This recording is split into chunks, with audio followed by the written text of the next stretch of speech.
What's up guys, Phoenix here. This video is going to be another DevPro Duel video in Ranked. This time I'm going to be playing the Burning Abyss Phantom Knight deck, or PK Fire if you want to call it that. Personally, in my opinion, that name is kind of childish, so if I'm ever playing the deck, I'm probably never going to actually refer to it as PK Fire. Seems kind of childish to me, as I've already stated. But regardless, this is a deck that I really enjoy. I really enjoy the BA deck in general. Any BA engine that is run in a deck in a large amount where it actually is the driving force of the deck is a deck that I really enjoy, because one of my favorite decks that I did play was the Big BA deck of YCS Charleston format back in early 2015 before the Necros cards came out in February in Secret Forces, and ultimately this deck is kind of just the next evolution of how BA has to be played. You know, with Beatrice coming out, with the Phantom Knights coming out, there's a lot of different avenues this deck can take in the form of different like play lines and all that sort of stuff. The Phantom Knights are amazing cards to mill off of Dante, and then being able to bring back Dante off of Seer and then just overlay Beatrice on top of it,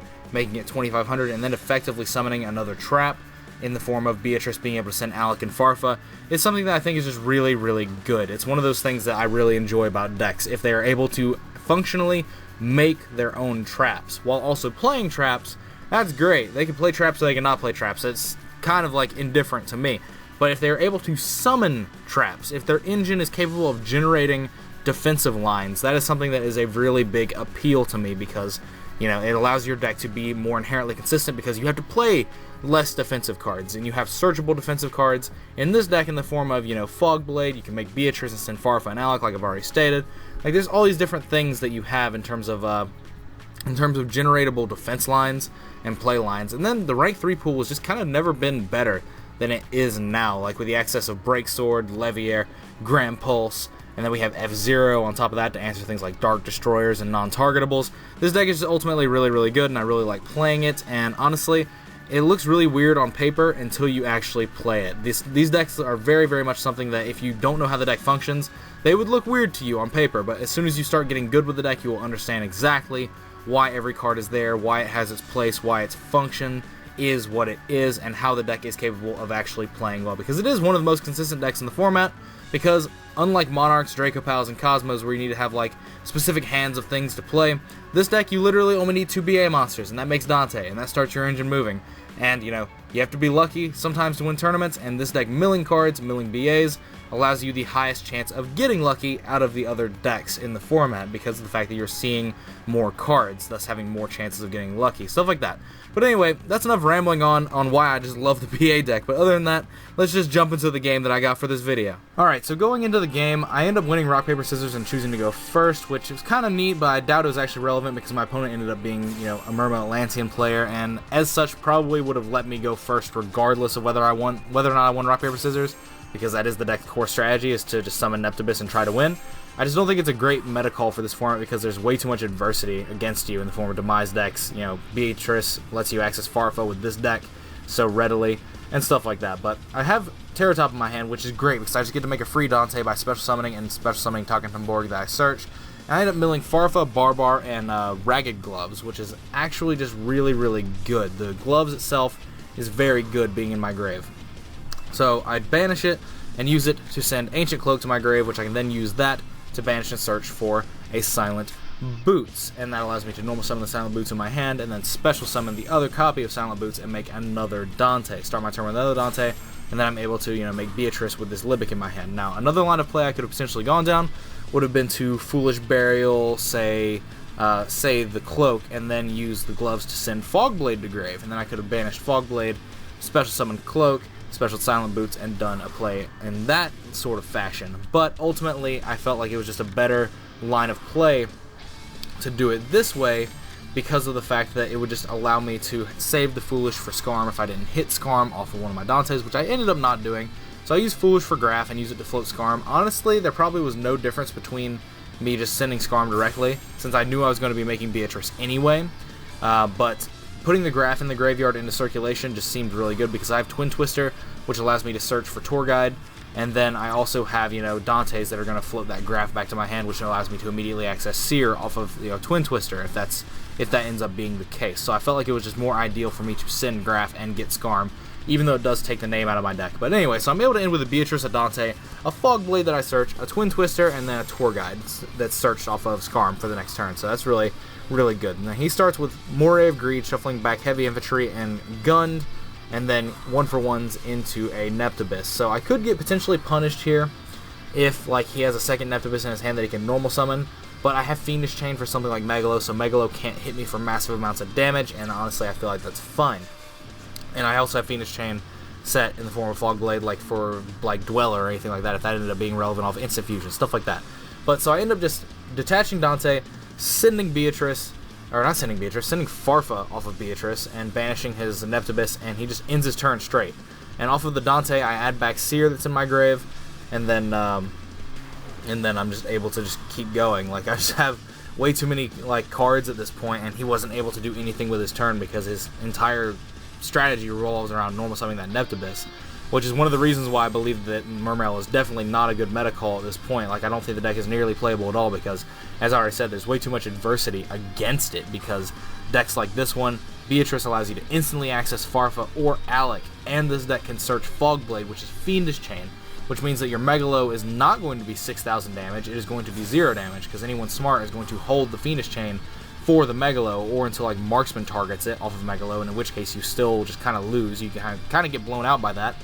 And all these different like things just occur with like Demise decks interactions, stuff like that. But anyway, I get to normal summon Tour Guide, and I get to, you know, use my last Dante on the field to make, you know, some mills happen. And I go Tour Guide into Farfa because I think I'm gonna just like make another Dante under it and make like a Beatrice on top of it. But then I see a Leviair play that actually just ends up being better, because I can Leviair the Ragged Gloves back, which will give my Breaksword a 3,000 boost. And I also milled an Ancient Cloak off of the Dante, so that allows me to search my last Silent Boost from deck, so it just ended up being a better line of play in that area. And I have a Dante engrave anyway, so even though that Dante was 2,500, it was more damage for me to discard the Seer out of my hand that I added back off the Dante when it was sent off the Beatrice, and make the 2,500 Dante that was pre-established on the board into another Beatrice, and then that allows me to bring back the Dante that was engraved back. So my ending board ends up being Dante, Leviair, Beatrice, and Breaksword, which is very good for me. Very, absolutely good. I'm kind of expecting there to be some sort of like hand trap because he didn't leave in the form of like Gore's Trag, Battle Vader, or something like that. Like, these cards are fairly popular in the Mermail deck, so I felt like it was kind of okay to account for them. And so at this point, I've got a Twin Twister and a Fog Blade. I used the Breaksword to pop a Fog Blade that I had set, and then used it to pop his Neptibus, so I could try to attack with all these cards because I just wanted to attack with them.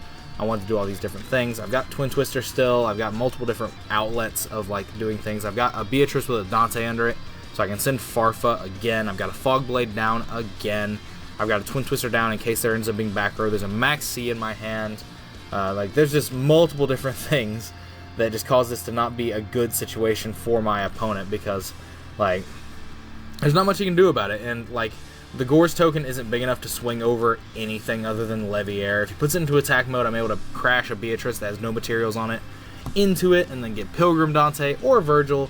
I've just got way too many resources and way too many options for him to deal with outside of just outright like doing something like Dweller or Raigeki. Like, there's absolutely no way that he could do anything other than that. But like, even if he tried to Dweller or Raigeki me, I have Fog Blade for that, so all my stuff would still float. So like, there's still just way too many, there's way too big of a safety net for me, basically. And so I chain Max C to his instant fusion, and he summons Norden, and he just doesn't use his effect, and he just ends his turn. And I'm just like, on my end phase, I could just easily use Beatrice's effect on the end phase to search like off Skarm, but I just don't think it's necessary. I definitely don't think it's necessary at all, and I'm kind of thinking around plays of like what I could do. I can make another Beatrice, but I don't think it actually matters, simply because he's so low at this point, and like, what are the chances of there being another Gores? And I don't even decide to Farfa the token. Like, I just don't think it's necessary, so I just attack over the token with my Breaksword, and then I attack directly with Beatrice for game. Like, honestly, like, my board presence was way too much for the Mermail deck to overcome. Even if he was able to do something like, say, Twin Twister my two face downs, and then like Raigeki me, I'm still going to have way too many things for him to deal with, because I'm going to have Pilgrim Dante. I'm going to be getting a card back off of my Dantes that die that are under the Beatrices. I'm going to get Pilgrim Dante, I'm going to get Virgil. Virgil dying gives me another draw.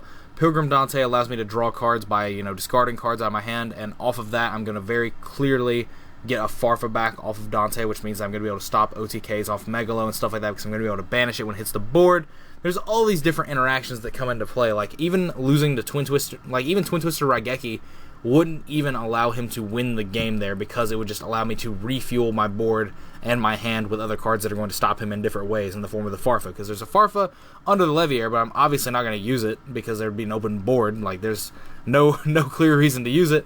Then Dante would just add it back, and there's things like Seer in my hand as well. Way too many things for him to try and deal with his Mermail deck. I don't think Mermails have any sort of place in the format right now, because every deck is literally just so hardcore against it. Every deck has such a hard counter for Neptibus that it just makes it really, really hard to play. And that's sad, because I really like the Mermail deck.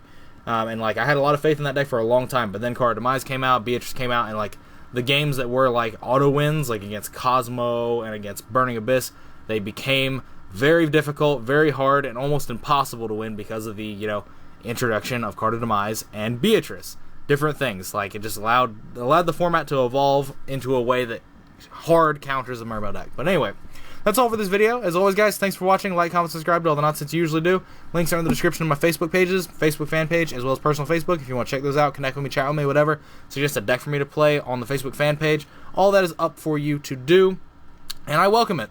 But other than that, if you want to support me, clicking ads on my videos and disabling ad block when you view my videos is greatly appreciated. It helps me out a lot. It helps me make money off this sort of thing, and it just makes it to where I'm more capable of recording stuff. And if you have an ad block enabled, please do me a quick favor. Take a couple seconds out of your day, disable your ad block, refresh the video, click an ad or two, then put the ad block back on when you're done. Takes seconds out of your day, takes no money out of your pocket, and helps me out a ton. I cannot express it. If it's something that you are willing to take a few seconds out of your day to do, then that would be extremely cool of you, and you'd have my eternal gratitude. But other than that, that is all for this video. As I've already said, let me know what you guys think in the comments down below about BA and about like Mermails and stuff like that.